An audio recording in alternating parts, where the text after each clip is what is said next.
نحمده ونصلي على رسوله الكريم اما بعد فاعوذ بالله من الشيطان الرجيم بسم الله الرحمن الرحيم رب اشرح لي صدري ويسر لي امري واحلل عقدة من لساني يفقهوا قولي۔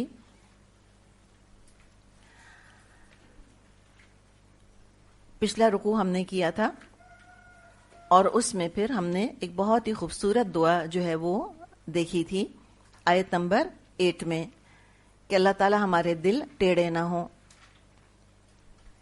تو یہ پکے علم والوں کی ہم نے دعا وہاں پر دیکھی تھی کہ جو پکے علم والے ہوتے ہیں وہ دین کے بارے میں لاپرواہ نہیں ہوتے۔ ان کی دعا کیا ہوتی ہے؟ ربنا لا تزغ قلوبنا، اللہ ہمارے دلوں کو ٹیڑھا نہ کر، بعد اذ ہدیتنا، اس کے بعد کہ اللہ تو نے ہم کو ہدایت دے دی۔ تو وہ دین کے بارے میں بہت محتاط ہوتے ہیں، شکوک اور شبہات کو وہ باقاعدہ انوائٹ نہیں کرتے، کبھی پکے علم والے لوگ، راسخون والے ویلکم نہیں کرتے، اپنے ایمان کو خطرے میں نہیں ڈالنا چاہتے۔ تو اللہ تعالیٰ سے دعا کرتے ہیں کہ اللہ ہمارے دل ٹیڑھے نہ ہوں، یعنی دین میں ان کے جمے ہوئے قدم کبھی بھی نہ اکھڑیں، اور کبھی فتنے اگر حملہ بھی کریں تو اللہ الوہاب خاص اپنے پاس سے کوئی روحانی کوئی ایمانی مدد ان کو فراہم فرما دے۔ من لدن کا وہب لنا من لدن کا رحمہ، اللہ خاص اپنے پاس سے رحمت ہمیں عطا فرما دے۔ کوئی فرشتہ القاء کر دے، کوئی خیال، کوئی غلط خیال آ رہا ہے، اللہ اس کو دور فرما دے خاص اپنی رحمت سے۔ یہ لدن کیا ہوتا ہے؟ بغیر کسی سبب کے، کوئی ریزن نہیں ہے، کوئی ذریعہ نہیں ہے، بس اللہ ہی کر دے خاص طور پہ۔ اور اللہ کرتا ہے مدد، اللہ نیک لوگوں کے دلوں میں ڈالتا ہے خیالات اچھے اچھے۔ اور سب سے بڑی چیز انسان کا ضمیر، غلط کام کرنے پہ ضمیر کی بات ضرور سنیں میں اور آپ۔ کسی سے فتویٰ لینے کی کیا ضرورت ہے؟ جیسے حدیث میں آتا ہے کہ استفتی قلبک ولو افتوک، اپنے دل سے فتویٰ لے چاہے وہ تم کو فتوے دیتے رہیں۔ تو خاص روحانی مدد کی دعا کرنی چاہیے، ایمانی مدد کی دعا کرنی چاہیے۔ ہر چیز آنکھوں سے نہیں دیکھی جاتی، اللہ کی مدد غیبی طور پہ آتی ہے، آج بھی آتی ہے، آج بھی فرشتے نازل ہوتے ہیں مجھ پہ اور آپ پہ، ہمارے دلوں کو جماتے ہیں، ہمارے دلوں کے اندر اچھے خیالات ڈالتے ہیں الحمدللہ۔ اور آخرت کا احساس تو خاص طور پہ انسان کو بھٹکنے سے بچا لیتا ہے۔ یہ جو ہے نا کہ ربنا انک جامع الناس لیوم لا ریب فیہ ان اللہ لا یخلف المیعاد، آخرت کا خیال جما دیتا ہے انسان کو، بھٹکنے سے بچا دیتا ہے انسان کو۔ ام سلمہ رضی اللہ عنہا روایت کرتی ہیں کہ نبی اکرم صلی اللہ علیہ وسلم اکثر یہ دعا کیا کرتے تھے کہ یا مقلب القلوب ثبت قلبی علی دینک، اے دلوں کو الٹنے پلٹنے والے میرے دل کو اپنے دین پہ جما دے۔ بہت دعا کیا کریں، اپنے دل کو تصور میں لے کر آئیں کہ میرا دل جم گیا ہے اسلام کے اوپر، ٹھک گیا ہے بالکل۔ اسی طرح یہ جو اللہ تعالیٰ نے یہاں پر بات فرمائی ہے کہ وہب لنا من لدن کا رحمہ، اپنے پاس رحمت عطا فرما، اس کے لیے بھی علماء کہتے ہیں کہ من لدن کا رحمہ، اللہ وہ رحمت جو تیری شایان شان ہے۔ الرحمن الرحیم کو اس کی رحمت کا جب واسطہ دیا جا رہا ہے تو پھر دیکھیں، جیسے کوئی کھانا اچھا پکاتا ہے ہی دنیا میں، ہم کہیں ویسا کھانا پکاؤ جو تم پکا سکتی ہو، تو اس میں انسان کو اور جوش آتا ہے کہ آئی ول گیو مائی بیسٹ۔ تو یہ اللہ کی تو ہر شان بیسٹ ہے، تو یہ من لدن کا خاص اپنے پاس سے رحمت دے اللہ، من لدن کا رحمہ، اللہ ایسی رحمت جو تیری شایان شان ہے، تیری شان کے لائق ہے، اللہ ایسی رحمت عطا فرما۔ اور پھر آخرت تو آنی ہے، اللہ تعالیٰ مجھ کو اور آپ کو اپنی رحمت کے دامن میں پناہ دے دے، تو بس انشاءاللہ تعالیٰ خیر ہی خیر ہے۔ تو مومن پہ جب مشکلات آتی ہیں وہ تو اللہ کی طرف بھاگتا ہے، اللہ کی طرف دوڑتا ہے۔ خطرات سے بچنے کے لیے، چاہے وہ اندرونی خطرات وسوسے کی شکل میں ہو یا بیرونی خطرات دشمن کی شکل میں ہو۔ کافر کا معاملہ اپوزٹ ہے۔ جب کوئی خطرہ کافر محسوس کرتا ہے، وہ اپنے مال اولاد کی طرف دوڑتا ہے اور زیادہ اللہ سے دور ہو جاتا ہے خطرات کی موجودگی میں۔ تو اب یہاں ان کفار کا ذکر ہے، فرمایا ان الذین کفروا لن تغنی عنہم اموالہم ولا اولادہم من اللہ شیئا واولئک ہم وقود النار۔ جن لوگوں نے کفر کا رویہ اختیار کیا ہے، انہیں اللہ کے مقابلے میں نہ ان کا مال کچھ کام دے گا نہ اولاد، وہ آگ کا ایندھن بن کے رہیں گے۔ تو یہ بتا دیا اللہ تعالیٰ نے کہ قیامت کے دن مال اولاد کچھ کام نہ آئیں گے۔ ہم آگے پڑھ لیں گے انشاءاللہ۔ اللہ تعالیٰ نے فرمایا ہے یوم لا ینفع مال ولا بنون، قیامت کا دن ہوگا نہ مال کام آئے گا نہ اولاد کام آئے گی، کچھ نہیں کام آنے والا۔ اتنا توکل، اتنا تکیہ نہ کرنا ان کے اوپر۔ ہاں، کیا کام آئے گا؟ الا من اتی اللہ بقلب سلیم، کام آئے گا سلیم دل، جو اللہ کے پاس سلامت دل لے کر آ گیا، وہی کام آئے گا۔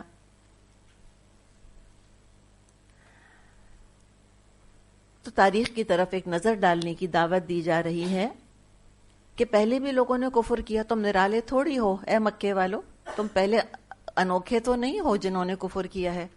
ایسی بیوقوفیاں تو پہلے بھی لوگ کرتے رہے، اور پیسہ ہونا عقل مند ہونے کی دلیل نہیں ہے، بلکہ زیادہ تر بیوقوفیاں عقیدے کے اور دین کے معاملے میں تو زیادہ پیسے والوں ہی نے کی ہیں۔ زیادہ تر تو پیسے والوں ہی نے اللہ کو انڈر ایسٹیمیٹ کیا ہے، اور پیسے والوں ہی نے دین کو useless waste of time سمجھا ہے۔ تو فرمایا کہ پہلے بھی لوگوں نے کفر کیا، تو نہ تو مال کام آیا نہ کچھ اور کام آیا، اور مال میں فرعون سے بڑھ کر کون ہوگا، اور سرکشی میں بھی فرعون سے بڑھ کر کون ہوگا، the ace rebel of اللہ۔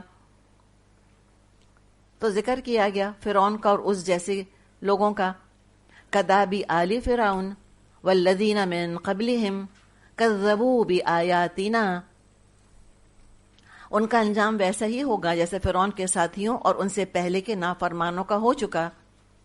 انہوں نے ہماری آیات کو جھٹلایا۔ یہ جو اللہ کی شان ہے نا، بی آیاتنا، یہ رائل وی کہلاتا ہے، پلورل نہیں ہے، یہ جمع کا صیغہ نہیں ہے، یہ رائل وی کہلاتا ہے، ایک شاہانہ انداز ہے اس کے اندر۔ ان بادشاہوں نے، ان پیسے والوں نے مالک الملک کی نشانیوں کو جھٹلایا تھا۔ اور آیات بڑا وسیع لفظ ہے۔ آیات کیا ہوتی ہیں؟ شرعی آیات بھی ہوتی ہیں۔ تورات کو بھی تو جھٹلایا آخر فرعون نے، کون سا مان لیا؟ اور آیات قدرت کی بھی نشانیاں ہوتی ہیں، جو معجزے دکھائے تھے موسیٰ علیہ السلام نے، ان کو بھی جھٹلایا قوموں نے، اور فرعون نے بھی جھٹلایا ان کو۔ اور فطرت کی اپنی براہین ہوتے ہیں، فطرت کے اپنے دلائل ہوتے ہیں، دل گواہی دے رہا ہوتا ہے کہ تم تکبر کر رہے ہو، جھوٹ بول رہے ہو، اس کو بھی جھٹلایا، ساری آیات جھٹلائیں۔ اور اللہ کہتے ہیں ہماری آیات جھٹلائیں۔ سمجھا کیا تھا انہوں نے خود کو؟ تو پھر کیا ہوا؟ فَأَخَذَهُمُ اللَّهُ، تو اللہ نے پکڑ لیا ان کو، کوئی بڑی بات نہیں۔ کیوں پکڑا اللہ تعالیٰ نے ان کو؟ مسئلہ یہ ہے کہ اللہ تعالیٰ کو نہ کوئی مال سے دشمنی ہے، نہ اللہ کو سلطنت سے دشمنی ہے۔ مسئلہ وہاں آتا ہے جب اتنی بڑی بڑی نعمتیں ہوتے ہوئے بڑے بڑے ظلم، بڑی بڑی نافرمانیاں شروع کر دی جائیں۔ جتنا زیادہ پیسہ اتنے بڑے نافرمان، بلکہ ایلیٹ ہونے کا ایک سمبل یہ بن جائے کہ شریعت کی کوئی ہمیں پرواہ نہیں ہے، وی ڈونٹ کیئر لیس۔ اپنی سوشل پوزیشن ہمارے لیے زیادہ قیمتی ہے، ہم کو دین کی کوئی پرواہ نہیں ہے، جو کہ ایبسلیوٹلی فرعونی ایٹیٹیوڈ ہے۔ تو بڑی بڑی نعمتیں اللہ نے دی، بڑے بڑے ظلم، بڑی بڑی نافرمانیاں شروع کر دیں لوگ اگر، تو پھر اللہ بھی بڑا عذاب ہی دیتا ہے، معمولی نہیں۔ تو فرمایا کہ فَأَخَذَهُمُ اللَّهُ، اللہ نے پکڑا ان کو. کیوں؟ پیسہ تھا اس لیے؟ بادشاہ تھا اس لیے؟ نہیں، بِذُنُوبِهِمْ، گناہوں کی وجہ سے ان کے.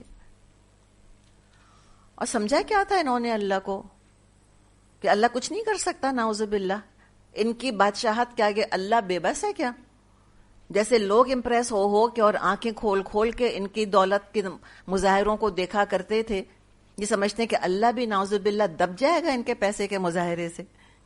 فرمایا ایسی کوئی بات نہیں، واللہ شدید العقاب. حق یہ ہے اللہ سخت سزا دینے والا ہے.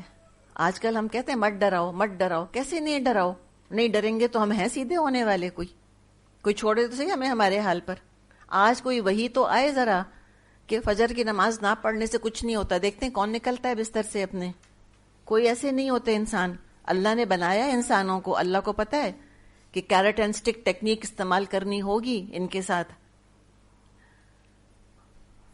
تو کہا کہ اللہ بہت سخت ہے سزا دینے میں، بہت ڈرنا چاہیے اللہ سے انسان کو. تو اللہ تعالیٰ نے فرعون کو دنیا میں بھی ڈوبنے کا عذاب دیا اور آخرت میں تو جہنم ہے. اور یہی حال ان کفار کا ہوگا جو آپ صلی اللہ علیہ وسلم کی مخالفت کر رہے ہیں.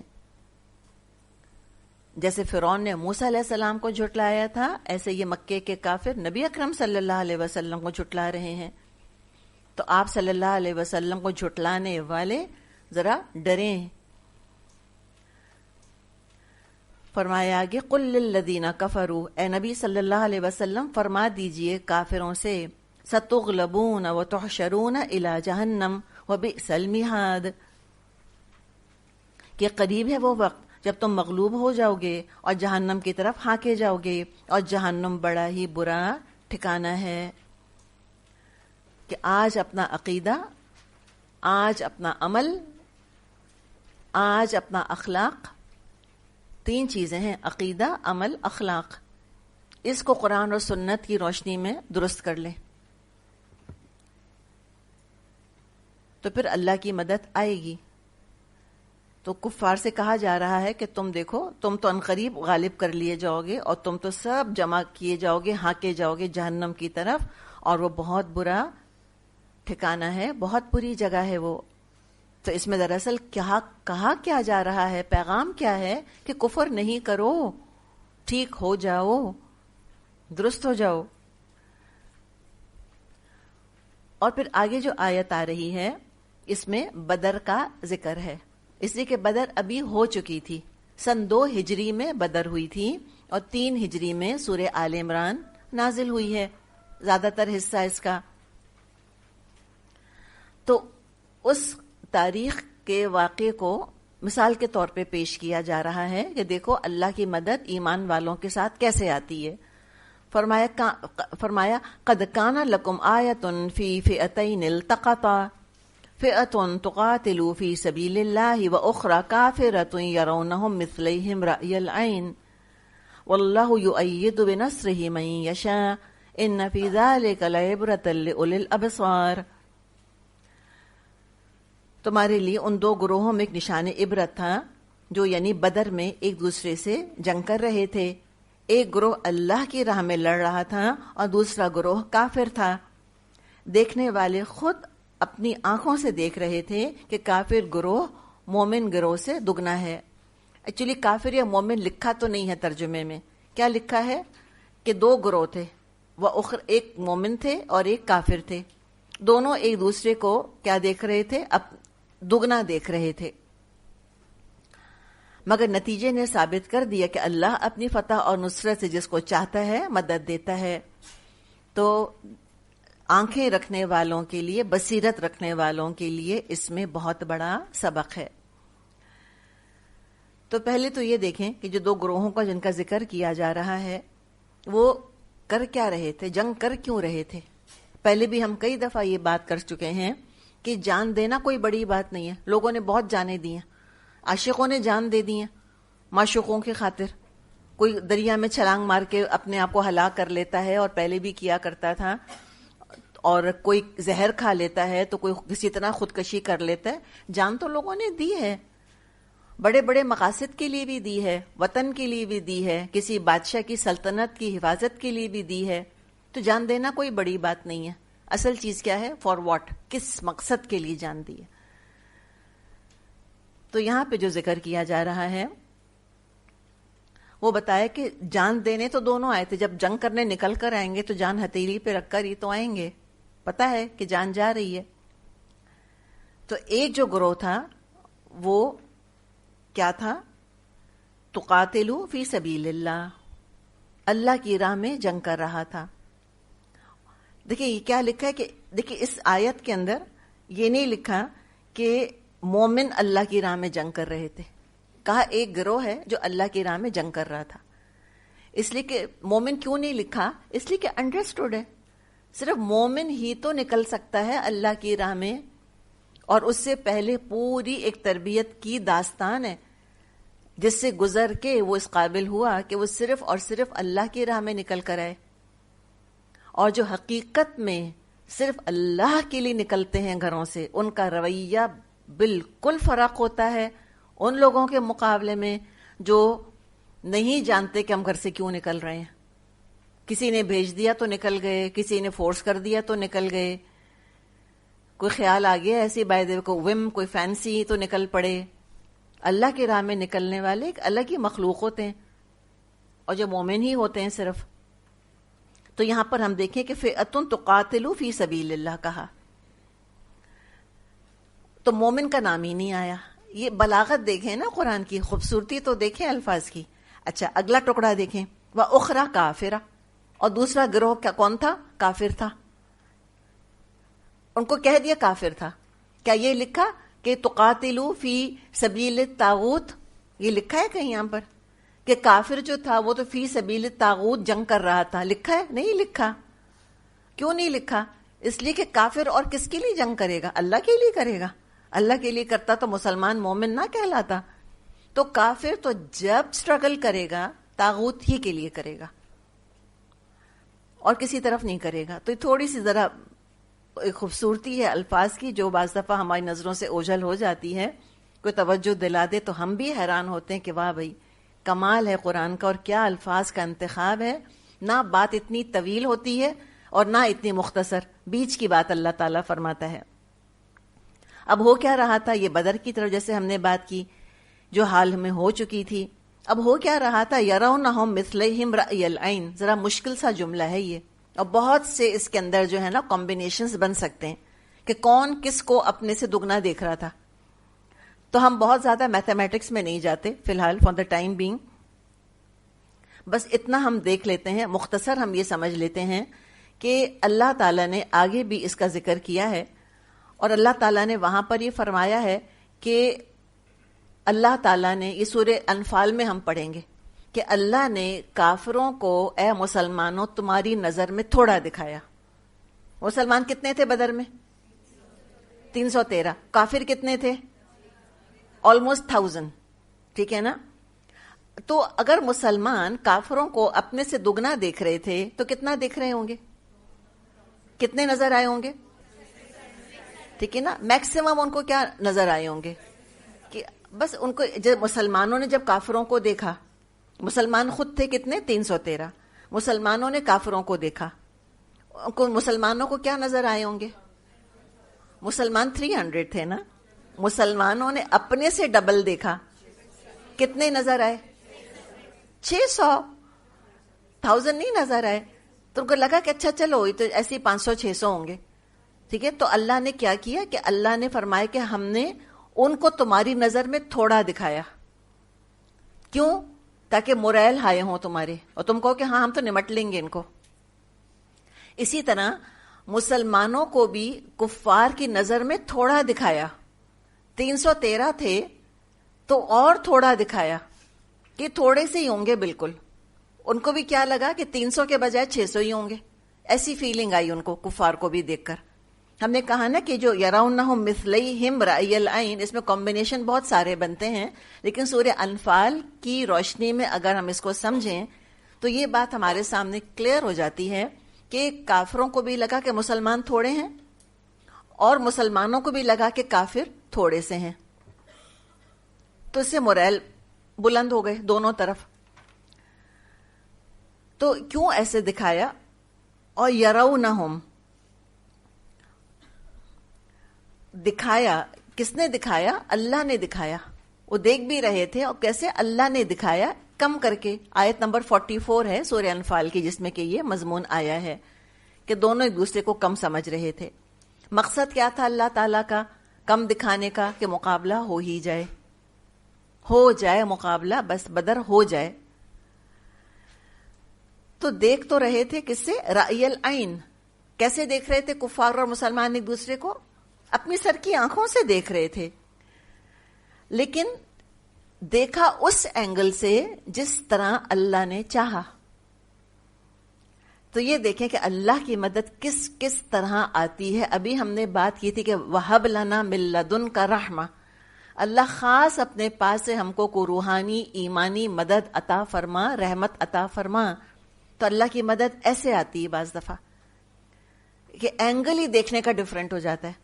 بعض دفعہ اللہ کی مدد بہت ظاہر آتی ہے، کھلم کھلا آتی ہے. احزاب میں تیز ہوا چلی تھی، کھلم کھلا اللہ کی مدد آئی تھی. ہانڈیاں الٹ گئی تھیں کفار کی، ان کے خیمے اکھڑ گئے تھے سارے، اور بہت ڈس ہارٹیڈ ہو کے پھر وہ چلے گئے تھے سارے کفار. تو بعض دفعہ بالکل مینیفسٹ مدد بھی آتی ہے اللہ کی کھلم کھلا، اور بعض دفعہ بہت لطیف انداز میں مدد آتی ہے، بہت سٹل طرح سے آتی ہے. تو یہ انسینٹیو ہے انسان کے لیے کہ اپنی نیتوں کو خالص کر لے. تو یہاں پر اولل الابصار کا بھی اللہ نے ذکر کیا ہے کہ دیکھو، عقل والے اپنے حواسوں پہ بھروسہ نہیں کرتے، اللہ پر توکل کرتے ہیں. اللہ تعالیٰ جس طرح چاہتا ہے ایونٹس کو مینیپولیٹ کر کے دکھا سکتا ہے. اللہ جس طرح چاہے ان کو فوٹو شاپ کر سکتا ہے. اب سمجھ آیا آپ کو؟ تو یہ اللہ نے فوٹو شاپ کیا تھا یہاں پہ، یعنی کہ مناسب تو نہیں ہے یہ لفظ یوز کرنا، لیکن یہ اللہ کی اپنی ایڈیٹنگ ہے. ایسے کر کے دکھا دیا اللہ نے ان کو، ایسے فوٹو شاپ ہو گئی وہ چیز. تو آڈس کو ہمارے لیے سبق کیا ہے کہ نیت ہم خالص رکھیں، آڈس کو دیکھ کے نہیں گھبرائیں. اگر اللہ کے لیے نکلے ہیں اللہ پر بھروسہ کریں، خالی اپنے علم پہ بھروسہ نہیں کریں، صرف اپنے حواسوں پہ بھروسہ نہیں کریں. نیت خالص ہے، خالصتاً اگر میں اور آپ اللہ کے لیے نکل کر یہاں پر آئی ہیں، اللہ مدد کرے گا میری اور آپ کی. سر کا درد بھی ہوگا نا تو ٹھیک ہو جائے گا، ہوتا ہے اس طرح سے، بغیر گولی کے بھی ٹھیک ہو جائے گا. یہ ایمان ہے مومن کا الحمدللہ. یہ اللہ کی غیبی مدد آتی ہے اسی طرح سے. تو یہاں پر آپ دیکھیں کتنے مزے کی بات ہے، واللہ یؤید بنصرہ من یشاء. اللہ جس کی چاہتا ہے، جس طرح چاہتا ہے مدد کرتا ہے. کیا اینگل ہے اللہ کا مدد کرنے کا؟ لوگ اتنے ہی ہیں، نظر نہیں آ رہے، سر کی آنکھوں سے دیکھ رہے ہیں، نظر کم آ رہے ہیں. تو یہ اللہ کی شان ہے نا، اللہ تعالیٰ جس طرح چاہتا ہے کرتا ہے. اور کیا خوبصورت پھر اس کے ساتھ اللہ نے جوڑا کہ ان فی ذلک لعبرۃ لأولی الابصار. آنکھوں والوں کے لیے، بصیرت رکھنے والوں کے لیے بڑی عبرت ہے، بڑا سبق ہے اس کے اندر. اور سب سے بڑا سبق کیا ہے بصیرت والوں کے لیے؟ کہ میں اپنے حواس پر بھروسہ نہیں کر سکتی 100%. یعنی بد حواس ہو کے بھی کام نہیں کرنا، لیکن ٹوٹل توکل حواس پہ نہیں کرنا. تو یہاں پر کچھ خطرات کا ذکر کر دیا کہ آڈز بہت اگینسٹ ہوں، تمہارے مشکلات بہت ہوں، تو تمہارا ایمان خطرے میں نہیں پڑنا چاہیے، تمہارا مشن جیپٹائز نہیں ہونا چاہیے. تو یہ چیز بھی مومن کے لیے خطرہ بن سکتی ہے جب وہ یہ دیکھے کہ آڈز آر اگینسٹ می، کام بہت مشکل ہے، مجھ میں طاقت نہیں ہے. تو تم جم جاؤ بس، پھر تم دیکھو اللہ تعالیٰ تمہاری مدد کیسے کرے گا. تم لوٹنے پلٹنے چھوڑنے کا نہیں سوچو، خطروں سے اللہ نمٹے گا. تو ایک تو یہ اینگل ہے جس کا کہ ہم نے ذکر پڑھا. ایک اور اینگل جو کہ زندگی میں آ سکتا ہے، جو مومن کے لیے خطرہ بن سکتا ہے، وہ ہیں دنیاوی محبتیں. اور ڈاکٹر سرار اللہ تعالیٰ ان کی بخشش کرے، درجے بلند کرے، ایک بڑا مزے کا شعر پڑھا کرتے تھے لہک کر کہ تپتی راہیں مجھے پکاریں، دامن پکڑے چھاؤں گھنیری. کہ وہ مشکلات پکار رہی ہیں کہ آؤ محنت کرو، لیکن دامن پکڑے چھاؤں گھنیری. کون نکلے کون جائے؟ somebody, everybody, nobody. Everybody thought somebody will do it and nobody did it. یہ ہماری داستان ہے مسلمانوں کی، ہمارا المیہ یہی تو ہے۔ تو یہاں جو محبتیں خطرہ بن سکتی ہیں ان کا ذکر کیا ہے، ان کے بارے میں محتاط کر دیا۔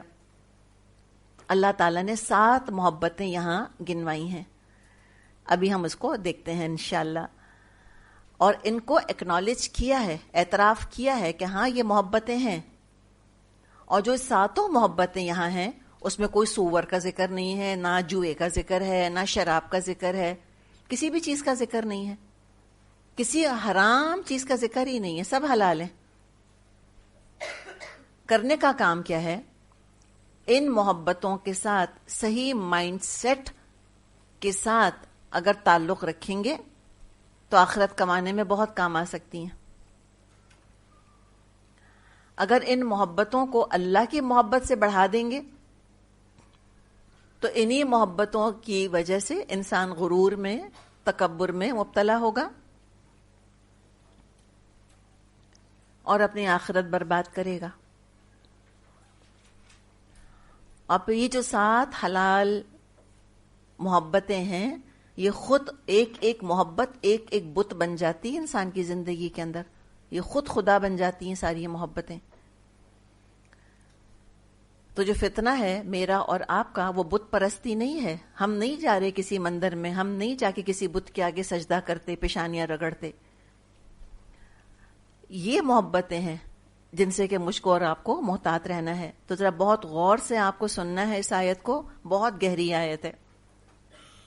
فرمایا زُيِّنَ لِلنَّاسِ حُبُّ الشَّهَوَاتِ مِنَ النِّسَاءِ وَالْبَنِينَ وَالْقَنَاطِيرِ الْمُقَنطَرَةِ مِنَ الذَّهَبِ وَالْفِضَّةِ وَالْخَيْلِ الْمُسَوَّمَةِ وَالْأَنْعَامِ وَالْحَرْثِ ذَلِكَ مَتَاعُ الْحَيَاةِ الدُّنْيَا وَاللَّهُ عِندَهُ حُسْنُ الْمَآبِ۔ لوگوں کے لیے مرغوبات نفس، عورتیں، اولاد، سونے چاندی کے ڈھیر، عمدہ گھوڑے، مویشی اور زرعی زمینیں بہت خوش آئند بنا دی گئی ہیں، مگر یہ سب دنیا کی چند روزہ زندگی کے سامان ہیں، حقیقت میں جو بہتر ٹھکانہ ہے وہ تو اللہ کے پاس ہے۔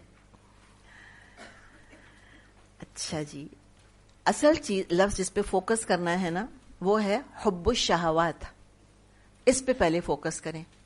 کس کی محبت کا ذکر کیا جا رہا ہے؟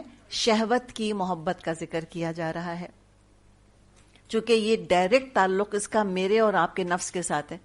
ان میں سے کوئی چیز ایسی نہیں جو مجھ کو اچھی نہ لگتی ہو یا آپ کو اچھی نہ لگتی ہو، ہے؟ مجھے بتائیں، ہم سب کو اچھی لگتی ہیں بھائی یہ چیزیں، کوئی کافر ہو، مومن ہو، کچھ بھی ہو، شہوت اللہ نے رکھی ہے۔ اچھا، اس شہوت کے بارے میں ایک ابھی سے ہم ذرا سا کلیئر کر لیں کہ اس شہوت کے بارے میں دنیا ہمیشہ ایکسٹریم پر گئی ہے، رائٹ؟ اسی کو اعتدال کے ساتھ ڈیل نہیں کر پائی دنیا۔ جو بھی میڈ میڈ فلسافیکل ریلیجنز ہیں، یاد رکھیں فلسافیکل ریلیجنز ہوتے ہیں نا، جیسے ہندوازم ہے یا بدھزم ہے، ان کو فلسفیانہ مذاہب کہا جاتا ہے، دے آر فلسافیکل ریلیجنز۔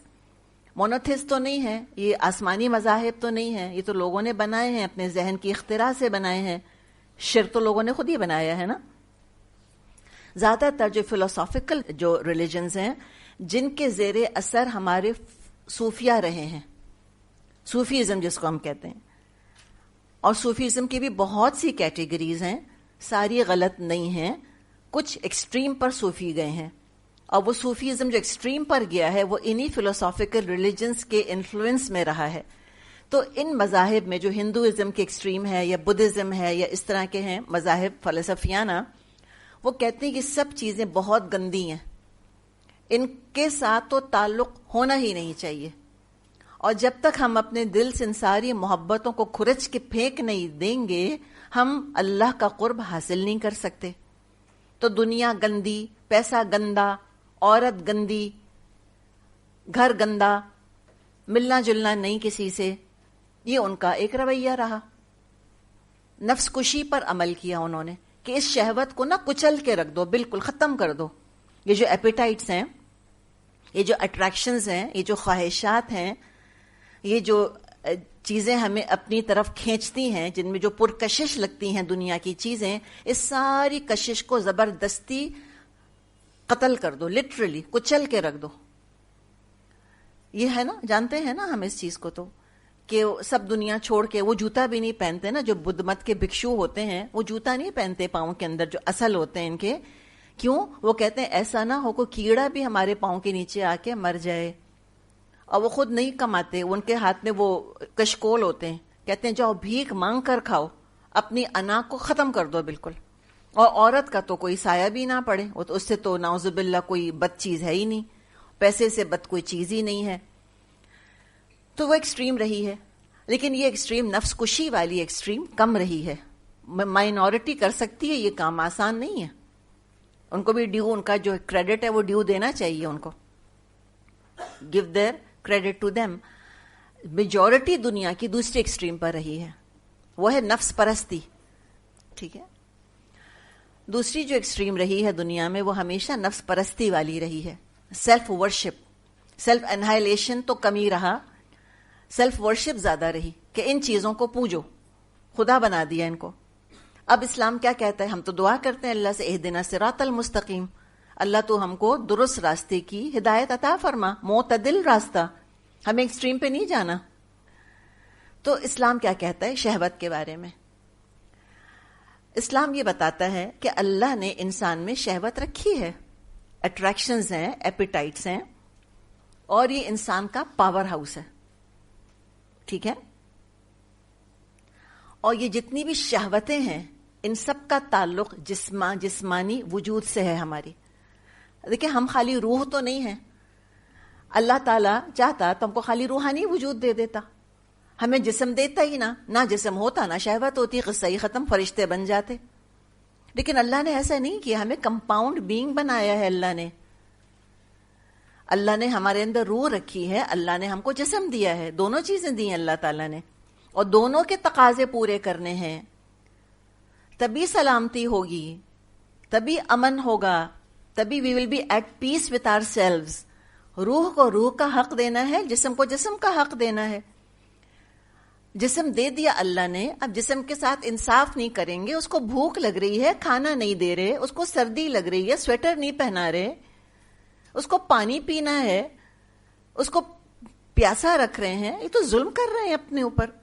حق نہیں دیا جسم کو اس کا. جسم کا تقاضا ہے, جبلت کے اندر ہے کہ خاندان چاہیے, پارٹنر چاہیے, اولاد چاہیے. جبلت تقاضا کر رہی ہے. کچل کے رکھ دیا کہ نہیں شادی نہیں کرنی, نہیں بچے نہیں ہونے.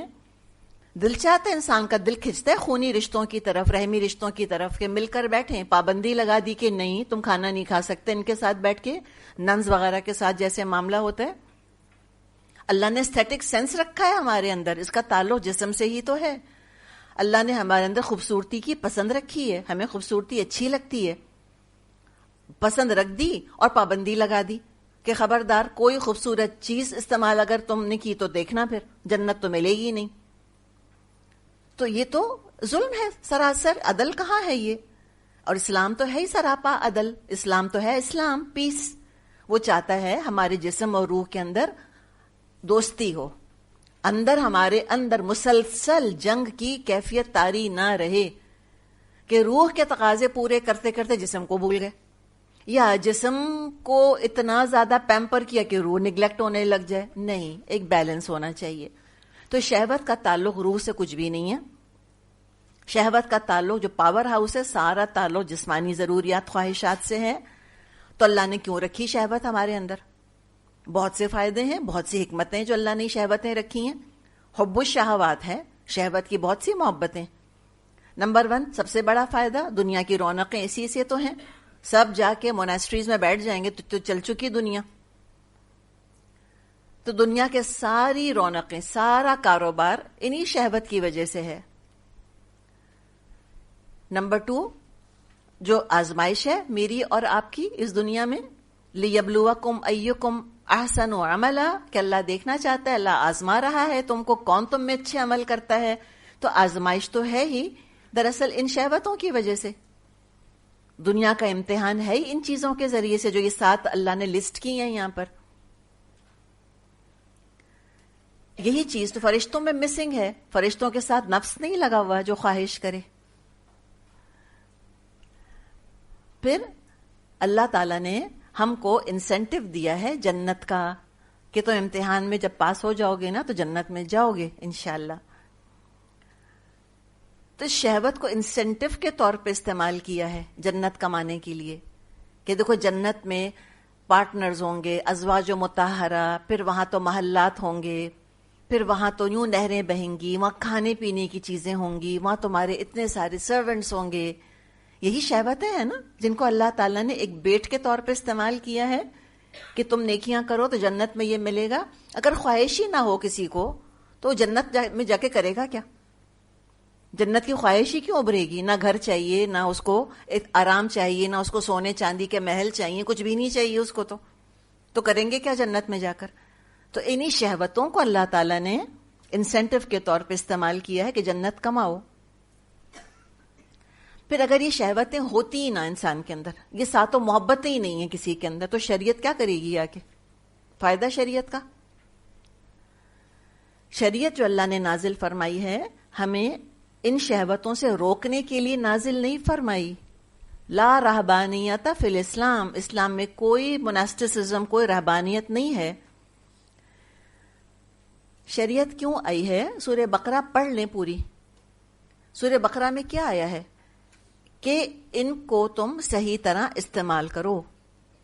حدود میں رہتے ہوئے شہوت استعمال کرتے ہو، شہوت پوری کرتے ہو تو ٹھیک ہے، جنت کما سکتے ہو. اگر یہ تمہاری شہوتیں آؤٹ آف کنٹرول ہو گئیں تو جہنم ٹھکانا ہے. تو دنیا کا جو سارا امتحان ہے وہ تو ہے ہی شہوت کا امتحان، خواہشات کا اور کشش کا. تو ہیپی میڈیم کیا ہے؟ نمبر 1، ختم نہیں کرنا، ہرگز نہیں ختم کرنا ہے اس کو. نمبر 2، اس کا غلام نہیں بننا. تو پھر کیا کریں؟ نمبر 3، شریعت کی لگام سے کنٹرول کرنا ہے اس کو، رین ان کرنا ہے ان کو شریعت کے ذریعے سے. تو وہ کیسے رین ان ہوتی ہے؟ یہ ساری محبتیں کیسے قابو میں رہتی ہیں؟ یہ دیکھیں نا، یہ ہارس پاور جس کو ہم کہتے ہیں نا، ہارس پاور، تو یہ ہارس پاور ہے یہ ہماری ساری شہوتیں. یہ کیسے کنٹرول میں رہیں گی؟ اللہ کی محبت کو سپریم رکھنے سے. حب الشہوات کے اوپر کیا ہوتا ہے مومن کا معاملہ؟ والذین آمنوا اشد حبا للہ، وہ اپنی شہوت سے زیادہ اللہ سے محبت کرتا ہے. اچھا، اب جو یہ محبتیں جو گنوائی جا رہی ہیں، تو اصل تو محبت کس کو ہے؟ اپنی خواہش سے. اچھا، اس کو اب ہم 2 اینگل سے دیکھیں گے، ٹھیک ہے؟ جو ساتوں محبتیں آ رہی ہیں نا، کہ اگر یہ شہوت ہے، اس نے آپ کو سیلفش بنا دیا کسی انسان کو، تو کیا رویہ ہوگا اس کا؟ اور اس شہوت کو اگر خدا خوفی کے ساتھ استعمال کیا تو کیا رویہ ہوگا دنیا میں؟ تو تھوڑا سا کمپیئر کنٹراسٹ ہم انشاءاللہ لے کے چلیں گے. تو جو مزین کر دیا گیا ہے انسانوں کے لیے، اس میں سب سے پہلے محبت کس کی ڈالی گئی ہے؟ من النساء، عورتوں کی. شدید رغبت ہے مردوں کو عورتوں کی طرف، اور اس میں جو محرم رشتے ہیں وہ تو اپنی جگہ ہیں. یہاں دراصل وہ جسمانی کشش ہے جس کا کہ ذکر مطلوب ہے. اور اگر یہ کشش نہ ہوتی تو بتائیں کیا ہوتا؟ کوئی مرد عورت میں کوئی کشش نہ ہوتی تو پھر کیا ہوتا؟ بچے ہوتے، آبادی نہ ہوتی نا، دنیا چلتی کیسے؟ تو دنیا چلانے کے لیے تو یہ شہوت ضروری تھی. It's a need. سارے کے سارے اگر راہب بن جائیں گے، کسی نے کہا نا کہ یہ جو رہبانیت ہوتی ہے یہ انہیرٹ نہیں ہوتی. obviously جب بچہ ہی نہیں ہوگا تو انہیرٹ کہاں سے ہوگی کوئی چیز؟ سیلیبسی از ناٹ ہیریڈیٹری، یہ تو خود ہی لوگوں نے ایجاد کر لی. آگے بچہ ہی نہیں ہوگا تو انہیرٹ کیا کرے گا بچہ یہ جین؟ تو سیلیبریٹ لائف سٹائل یہ نہیں ہے اسلام کے اندر، یہ تو پریکٹیکلی نہیں ہے، ایولیوشن کے ہی خلاف ہے، سیدھی بات ہے. اچھا جی، تو اللہ تعالیٰ نے رغبت تو یہ رکھ دی ہے. اچھا، اب دیکھیں، اب یہ عورتوں کی محبت ہے نا، اگر صرف اپنی شہوت پوری کرنے کے لیے ایک خود غرضانہ تعلق رکھے گا عورت کے ساتھ، تو پھر تو وہ صرف جانور ہے، نرا جانور ہے. حلال حرام کی کوئی تمیز نہیں ہے. جو عورت نظر آ گئی وہ اس پر ہاتھ ڈالے گا، اس کو فکر نہیں ہوگی کہ یہ ماں ہے یا یہ بیٹی ہے یا یہ بیوی ہے یا یہ بہن ہے. یا یہ میرے لیے جائز ہے یا میرے لیے ناجائز ہے. وہ صرف جانور بنے گا.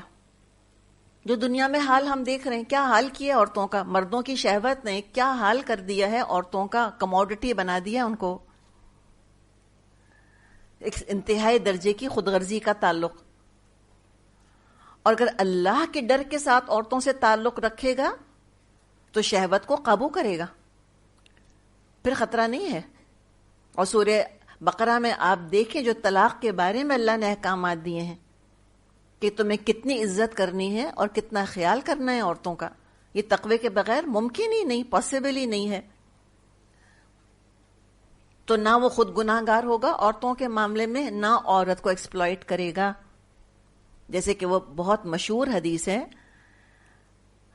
بخاری میں حدیث ہے کہ ایک شخص جو کہ اللہ کے عرش کے سائے میں ہوگا، وہ کون ہوگا؟ کہ جس کو ایک حسب نسب والی خوبصورت عورت نے گناہ کی دعوت دی اور اس نے کیا کہا؟ انی اخاف اللہ. شہوت ہے کہ نہیں؟ اٹریکٹ ہو رہا ہے کہ نہیں ہو رہا؟ یوسف علیہ السلام اٹریکٹ ہوئے ہوں گے یا نہیں ہوئے ہوں گے؟ وہ حسینہ تھی مصر کی، ضرور ہوئے ہوں گے، لیکن قابو پایا کہ نہیں پایا اپنی شہوت کے اوپر؟ تو نہ خود گناہ گار ہوں، نہ عورت پر ظلم کریں. اور عورت کی محبت ہے. خود آپ صلی اللہ علیہ وسلم نے فرمایا کہ حبب الی من دنیاکم، کہ تمہاری دنیا میں سب سے زیادہ جو چیزیں میرے لیے محبوب ہیں. آپ نے فرمایا کہ ایک رسول کے ہوتے ہوئے ہم کیا سوچیں گے انہوں نے کیا کہا ہوگا؟ درس دینا، لوگوں کا تزکیہ کرنا بہت محبوب ہے. ہم تو کہیں گے یہی ہونا چاہیے نا، تو عام مولوی صاحب کے لیے ہی سمجھتے ہیں. اب وہ مولوی صاحب آئے ہیں، ان سے پوچھے مولوی صاحب آپ کو کیا پسند ہے؟ وہ کہیں عورتیں اور خوشبو. ہم کہیں کہ دیکھا ملاؤں کا تو معاملہ ہی ہے، ہم اسکینڈلائز ہو جائیں. تو ہم اپنے آپ کو نا دھوکہ دے رہے ہوتے ہیں، ہم جھوٹ بولتے ہیں اور ہمیں جھوٹے پسند بھی بہت آتے ہیں. سچی بات تو یہ ایکٹرز ہمیں پسند بہت آتے ہیں، اور جو بالکل فطری بات کر رہے ہوتے ہیں وہ ہمیں ہضم نہیں ہو رہی ہوتی. آپ صلی اللہ علیہ وسلم نے فرمایا کہ حبب الی من دنیاکم، تمہاری دنیا میں سب سے زیادہ جو چیز میرے لیے محبوب ہے، النساء، عورتیں، والطیب، اور خوشبو. پھر آپ نے فرمایا قرۃ عینی الصلاۃ، اور میری آنکھوں کی ٹھنڈک نماز ہے. الحمدللہ. اس لیے کہ نماز، خوشبو لگا کر نماز پڑھیں تو نماز بہت اچھی ہوتی ہے، اور خوشبو لگا کر بیوی کے پاس جائیں تو بیوی بھی بہت خوش ہوتی ہے. تو خوشبو کو دونوں ہی طرف جوڑ سکتے ہیں. تو آپ نے کلیئر بات کہی بالکل. کسی نے آ کے پوچھا تھا آپ صلی اللہ علیہ وسلم سے کہ ساری دنیا میں سب سے زیادہ آپ کو کس سے محبت ہے؟ آپ نے کہا عائشہ. ہمارے میاں تو اوباما کا نام لے لیں گے، میرا اور آپ کا نام کبھی نہیں لیں گے. وہ کچھ بھی کہہ دیں گے، وہ کسی گدے گھوڑے کا بھی نام لے لیں گے، پیٹ کا. کلیئر بولیں گے بیٹھ کے، خاص طور پہ اپنی اماں کے سامنے.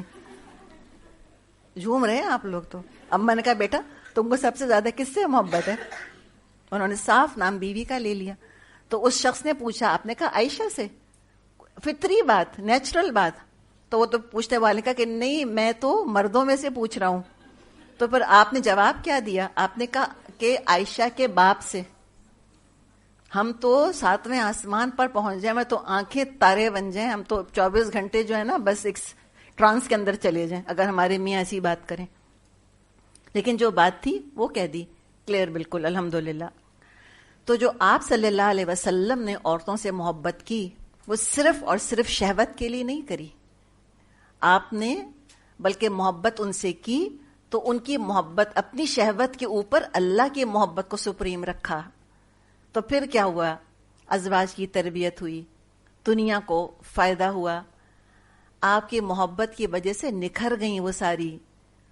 وہ تو استاد بن گئیں، مردوں کو سکھا گئیں. لوگ آ کے صحابہ ایک سے ایک جلیل القدر صحابی آ کر ان سے مسئلے مسائل پوچھا کرتے تھے. تو اس طرح مردوں کو اسلام نے ٹرین کیا ہے کہ عورت صرف شہوت نہیں ہے، صرف اپنی خواہش کے لیے عورت کو مت حاصل کرو.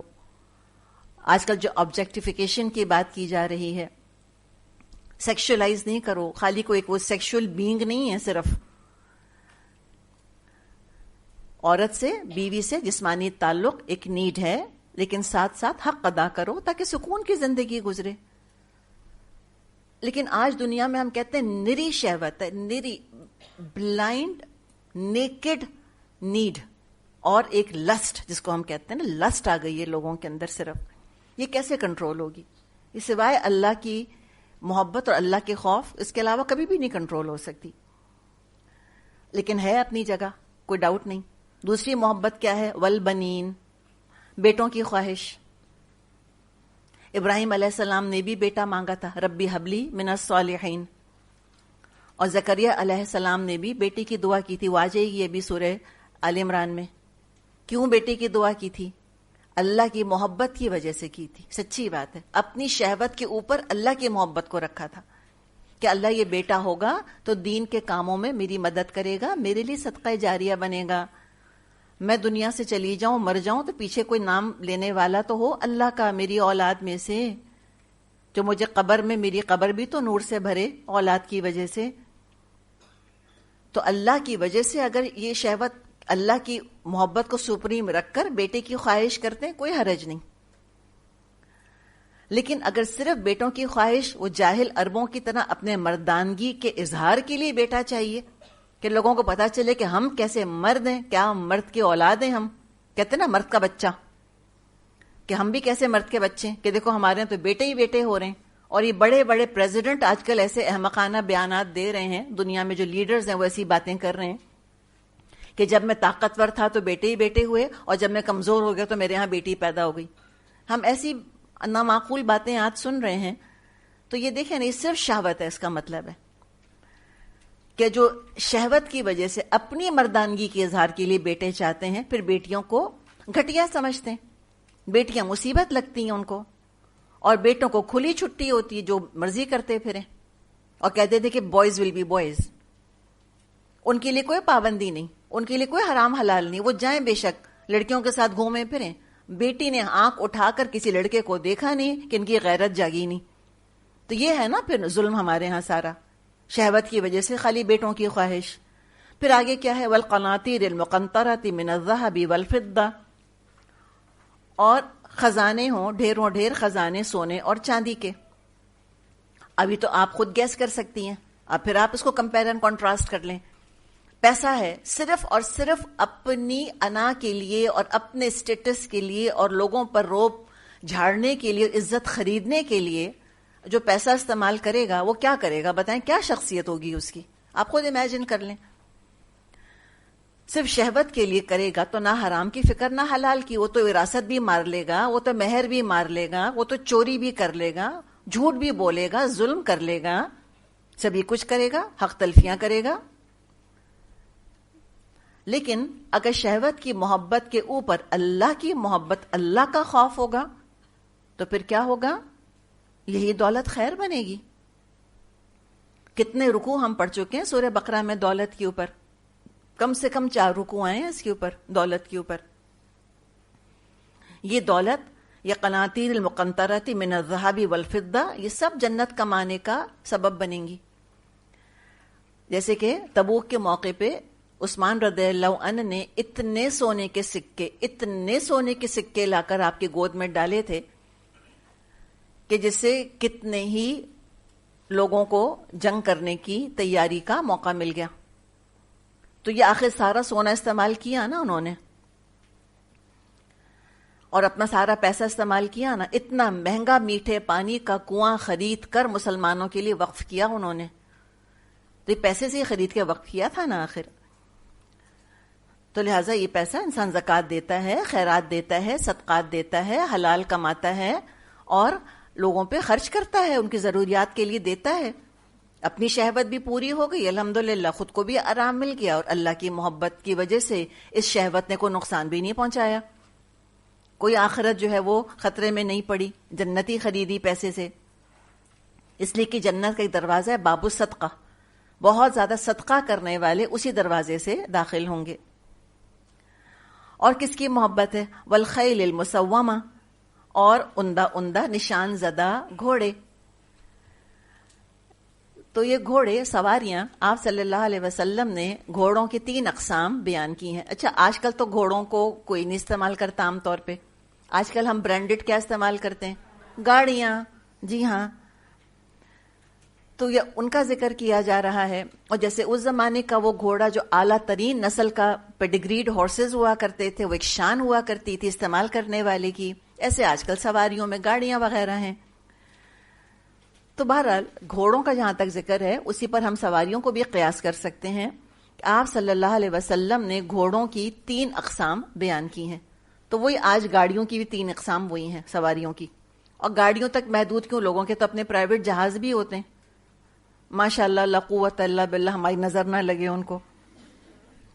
تو گھوڑوں کی جو 3 اقسام، یہ بخاری میں حدیث ہے، آپ صلی اللہ علیہ وسلم نے فرمایا الخیل لثلاثۃ، گھوڑے 3 طرح کے ہوتے ہیں. ہیا، وہ گھوڑا، لرجل اجر، کسی انسان کے لیے اجر کا باعث ہے سواری، ولرجل ستر، اور کسی انسان کی ضرورت پوری کرنے کا سبب بنتا ہے گھوڑا، وعلی الرجل وزر، اور کسی کے اوپر بوجھ بن جاتا ہے اس کا گھوڑا. تو اجر کب بنے گا؟ اللہ کی راہ میں استعمال ہو رہا ہے. اللہ تعالیٰ نے ہم میں سے کسی کو رولز رائس بھی اگر دے دیے اور اس میں بیٹھ کے اللہ کے دین کا کام کر رہے ہیں اور لوگوں کو بھی اس میں بھر کے لے کر آ رہے ہیں، الحمدللہ، وہ کیا نقصان دے گی؟ اللہ نے کوئی پرائس ٹیگ تھوڑی ہی لگایا ہے کہ اس سے زیادہ تو مہنگی سواری خرید ہی نہیں سکتے. اور شہوت ہے، انسان کو اچھی لگتی ہے آرام دہ سواری، کس کو نہیں اچھی لگتی؟ کوئی مجھ کو اور آپ کو آپشن دے کہ موٹر سائیکل پر بیٹھنا ہے یا گاڑی میں بیٹھنا ہے، ہم سب کہیں گے گاڑی میں بیٹھنا ہے. ہم سب کو آرام سے بیٹھنے کا دل چاہے گا. یہ تو شہوت ہے نا انسان کے اندر، نیچرل چیز ہے بالکل. تو اگر انسان اس کو اس کی جگہ رکھتا ہے، صحیح استعمال کرتا ہے، اللہ کی راہ میں بھی استعمال کر رہا ہے، نیکیاں کر رہا ہے، مسجد جاتا ہے، الحمدللہ. اور پھر ستر کیا ہے؟ اپنی ضروریات پوری کرتا ہے، کسی کے آگے ہاتھ نہیں پھیلانا پڑ رہا کہ بھئی تم لفٹ دے دو، تم مجھ کو فلاں جگہ پہنچا دو. نہیں بھئی، وہ الحمدللہ غنی ہے، اپنی ضرورت خود پوری کر رہا ہے، کسی پر بوجھ نہیں بن رہا، تو ویری گڈ، کوئی حرج نہیں. پھر وزرن، یہ بوجھ کب بنے گا؟ گھوڑا یا سواری بوجھ کب بنے گی؟ جب صرف اور صرف اترانے اور دکھانے کے لیے اور مقابلہ بازی کے لیے استعمال کی جائے. اور یہ کیا لوگوں نے، آج بھی کرتے ہیں. اور والانعام، اور مویشی، کیٹل، دولت کی علامت ہوا کرتی تھی. آج بھی ہم دیکھیں یہ رینچز وغیرہ ہوتے ہیں نا، ویسٹ میں تو بڑا رواج ہے ان کا، امریکہ وغیرہ میں. تو وہ جو بڑے بڑے ان کے رینچز ہوتے ہیں، وہ ان کے کیٹل ہوتے ہیں، وہ بھی ایک بڑی علامت ہوتی ہے دولت کی. کام لیتے ہیں، کھانے پینے کی ضروریات کا سامان مہیا ہوتا ہے.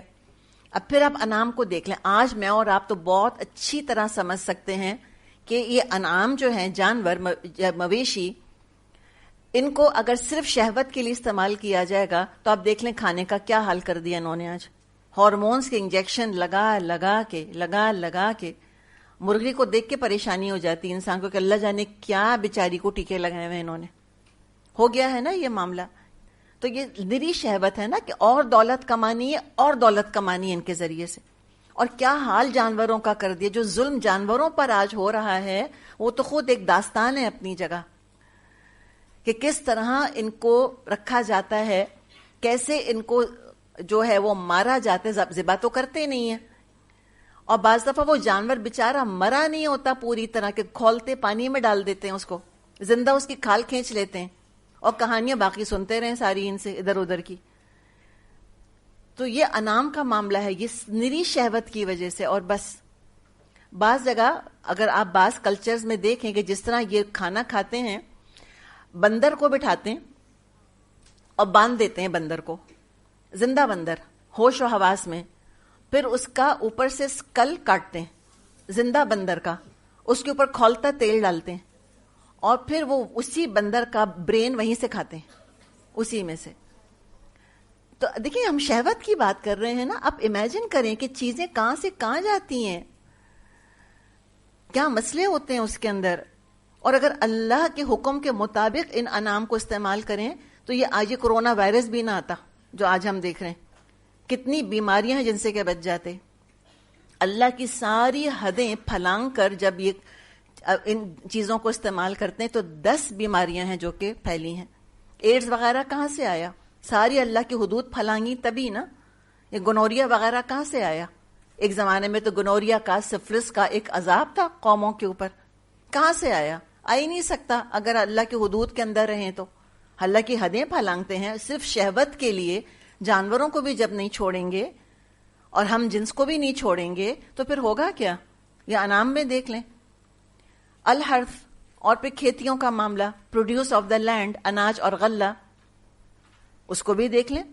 پیسٹیسائڈز ڈال ڈال کے، کیمیکلز ڈال ڈال کے اس کھانے کا کیا حال کر دیا ہے. صرف شہوت کی محبت کی وجہ سے تو فساد ہی فساد ہے. زمینیں خراب کر دیں، بنجر کر دیں، لیکس ہیں اسٹرائل ہو کے رہ گئی ہیں. بجائے کہ انسان کھانے کے ساتھ صحت حاصل کرے، کھانا جو ہے وہ بیماریوں کی علامت بن گئے. اب تو ہر چیز سے ڈر لگتا ہے. پہلے یہ ہوتا تھا یہ کھائیں یہ کھائیں یہ کھائیں، اب ہوتا یہ نہ کھائیں وہ نہ کھائیں وہ نہ کھائیں، اس کے ساتھ یہ بیماری اس کے ساتھ وہ بیماری. تو اللہ کی محبت تقوی کے ساتھ کلٹیویٹ کریں گے تو ساری ضروریات پوری ہوں گی. زمین کلٹیویٹ کریں لیکن اللہ کے تقوی کے ساتھ، نہ زمین کا ایکو سسٹم غیر متوازن ہوگا، ڈس بیلنس نہیں ہوگا. تو فرمائے دیکھو یہ سب کچھ جو ہے نا متاع الحیات دنیا ہے.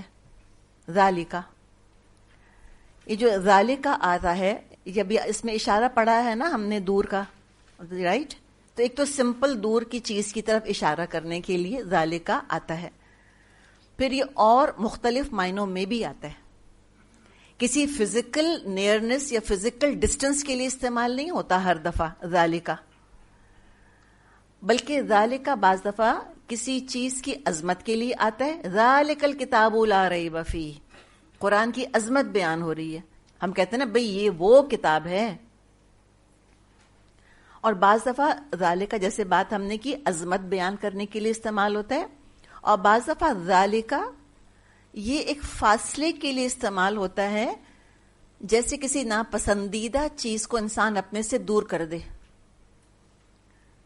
ہم کہیں وہ چیزیں میں نہیں استعمال کرتی، اپنے آپ کو دور کر لینا. تو اس کو گھٹیا بتانا مقصد ہے کہ یہ سب چیزیں بہت گھٹیا ہیں.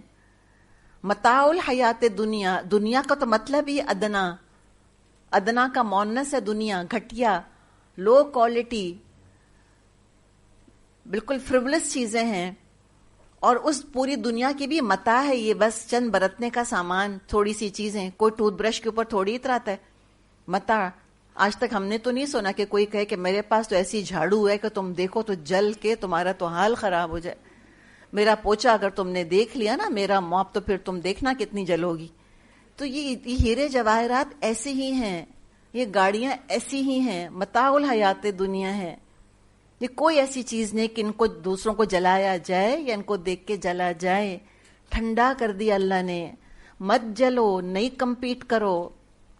اس کی بیوی ایسی، اس کا میاں ایسا، یا اس کے پاس میاں میرے پاس نہیں، اس کے پاس بیوی میرے پاس نہیں، کوئی بات نہیں، ڈزنٹ میٹر. بیٹا ہے اس کا، اس کے 5 ہو گئے، میرے پاس ایک بھی نہیں، کوئی بات نہیں. یہ کچھ بھی نہیں ہے. ذالکہ تو خود گھٹیا پن بتا رہا ہے ان چیزوں کا. متاع خود گھٹیا پن بتا رہی ہے ان چیزوں کا. یہ بس یوز کی چیزیں ہیں. یوز دیم ڈسکارڈ دیم، بس دنیا میں رہ جائے گا. دنیا خود بتا رہی ہے گھٹیا ہیں. 3 الفاظ آئے ہیں ان کو گھٹیا اور کمتر بتانے کے لیے، اور ہم اترا کے اور مقابلہ کر کر کے مرے جاتے ہیں ان چیزوں میں. ہم ڈپریس ہو جاتے ہیں ان چیزوں میں، خودکشیاں کر لیتے ہیں لوگ ان چیزوں کی وجہ سے. اور قرآن دیکھیں کیسے ہیل کر رہا ہے ہم کو. مغرور کا غرور نکال رہا ہے، احساس کمتری والے کا احساس کمتری دور کر رہا ہے. واللہ عندہ حسن المآب، اور اللہ کے پاس ہے بہترین ٹھکانہ. کوئی کمپیریزن ہے جنت سے؟ نہیں ہے. آپ صلی اللہ علیہ وسلم نے فرمایا کہ ایک کوڑا ڈالنے کی، وپ ڈالنے کی جگہ جنت میں، وپ. اور وپ کتنی جگہ آکیوپائی کرے گا؟ وپ اگر ہوگا تو اس سے زیادہ چوڑا نہیں ہوگا. دیٹس اٹ، اتنا بس، نیرو. ایک کوڑا ڈالنے کی جگہ جنت میں جو کچھ دنیا میں ہے اس سے زیادہ بہتر ہے. ریئل اسٹیٹ کی فکر کرتے ہو نا تم، حرف، تو ایک اتنے سا اسٹرپ اگر جنت کا مل جائے تم اپنے محلات دنیا کے بھول جاؤ گے سارے کے سارے. اللہ کے پاس ہے بہترین ٹھکانہ، اس کی فکر کرو. فاستبقوا الخیرات، نیکیوں میں کمپٹیشن کرو. کیا کپڑوں میں تم ایک دوسرے سے مقابلے کرتے رہتے ہو، تم کیا شکلوں میں مقابلے کرتے رہتے ہو. پتہ ہے نا مجھ کو اور آپ کو کہ مٹی ہونا ہے ہماری شکلوں کو اور ہمارے کپڑوں کو، کیڑا لگنا ہے ان کو. یہ کوئی وراثت میں لے لیں گے ہماری چیزیں، اٹھا کے پھینک دیں گے. پھر اعمال کوئی وراثت میں نہیں جانے والے، وہ تو اپنے ساتھ ہی رہیں گے۔ قل، اے نبی صلی اللہ علیہ وسلم ان سے فرما دیجئے، اتنا حسین مقام ہے نا، اُنَبِّئُکُم بِخَیْرٍ مِّن ذَلِکُم، کیا میں تمہیں بتاؤں کہ اس سے بہتر کیا ہے؟ بتاؤں تم کو؟ شوق دلایا ہے، بتاؤں اس سے بہتر؟ للذین اتقوا، ہاں بات ہے تقوی والوں کے لیے، تقوی والوں کے لیے۔ تقوی ہوتا ہے اخلاص سے اور علم سے، دل میں خلوص ہو اور علم ہو، تو تقوی والوں کے لیے عند ربہم، تقرب ہے، عند پاس، ان کے رب کے پاس ہے۔ ان کا رب کیا ہے ان کے لیے؟ جنات، باغات ہیں، ریسیڈینشل گارڈنز، تجری من تحتها الانہار، جن کے دامن میں ندیاں بہتی ہیں، نہریں بہتی ہیں، ریورز فلو کرتے ہیں، سپرنگز ہیں، لیکس ہیں، چشمے ہیں۔ خالدین فیہا، اس میں رہیں گے ہمیشہ ہمیشہ، کبھی نہیں نکلیں گے۔ دنیا کو تو چھوڑ کے جانا ہی ہے، 1000 سال بھی جی لو۔ وَأَزْوَاجٌ مُطَہَّرَةٌ، اور وہاں ہوں گے پاکیزہ جوڑے۔ دیکھیں جتنی پیچھے محبتیں گنوائی نا وہ ساری آ گئیں، یا تو کلیئر آ گئیں یا بیچ میں موجود ہیں۔ اور کیا ہے جو تمہیں دنیا میں نہیں مل سکتا؟ وَرِضْوَانٌ مِّنَ اللَّهِ، من کا لفظ بھی کتنا خوبصورت ہے، اس نے اور گہرائی پیدا کر دی ہے۔ اللہ کی طرف سے تھوڑی سی خوشنودی بھی بہت بڑی ہے، بہت بڑی۔ واللہ بصیر بالعباد، اور اللہ تو اپنے بندوں کو دیکھ رہا ہے، کوئی کیا کر رہا ہے۔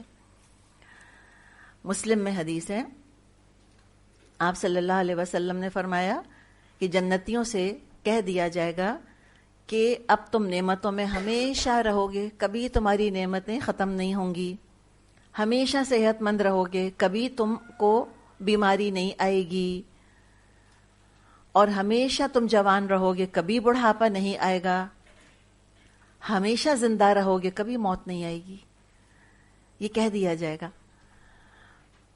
امیجن کریں آج ناسا اعلان کرتا ہے کہ ایک ایسا پلانٹ ڈسکور ہوا ہے کہ جو وہاں چلا جائے وہ ہمیشہ زندہ رہے گا، اس کو موت نہیں آئے گی، ہمیشہ جوان رہے گا، بڑھاپا نہیں آئے گا، ہمیشہ صحت مند رہے گا، کبھی بیمار نہیں ہوگا۔ وہاں پر تو دودھ کی اور شراب کی اور شہد کی نہریں بہہ رہی ہیں، اور سونے اور چاندی کے محل بنے ہوئے ہیں، اور ایک سے ایک وہاں پر آپ کے لیے اسپاؤسز، آپ کے لیے جوڑے موجود ہیں۔ اب مجھے بتائیں دنیا والوں کا کیا حال ہوگا؟ کیا حال ہوگا دنیا والوں کا؟ ساری دنیا بیچ کر وہ ٹکٹ خریدیں گے، اس کا کریں گے کہ نہیں؟ اور یہ ناسا سے بڑھ کر کون اطلاع دے رہا ہے؟ اللہ دے رہا ہے۔ اور ہمارا ایمان دیکھیں اور ہمارا حال دیکھیں۔ اور اللہ تعالیٰ تو ساری دنیا مانگتا بھی نہیں ہے، اللہ نے تو بہت تھوڑا مانگا ہے ہم سے، اس میں بھی ہم کتنی ڈنڈی مارتے ہیں، وہ بھی ہم سے نہیں کیا جاتا۔ تو جو خریدنا چاہے پھر وہ خرید لے۔ اور یہ خریدنے والوں ہی کی اللہ تعالیٰ نے آگے دعا بیان کی ہے کہ وہ دعا کرتے ہیں کہ الذین یقولون، یہ وہ لوگ ہیں جو دعا کرتے ہیں ربنا، اے ہمارے رب، اننا آمنا، ہم ایمان لے آئے، اپنے ایمان کو وسیلہ بنا رہے ہیں دعا میں۔ فاغفر لنا ذنوبنا، تو اللہ تو ہمارے گناہ بخش دے، وقنا عذاب النار، اور اللہ تو ہم کو آگ کے عذاب سے بچا لے۔ تو یہ اللہ تعالیٰ سے وہ دعا کرتے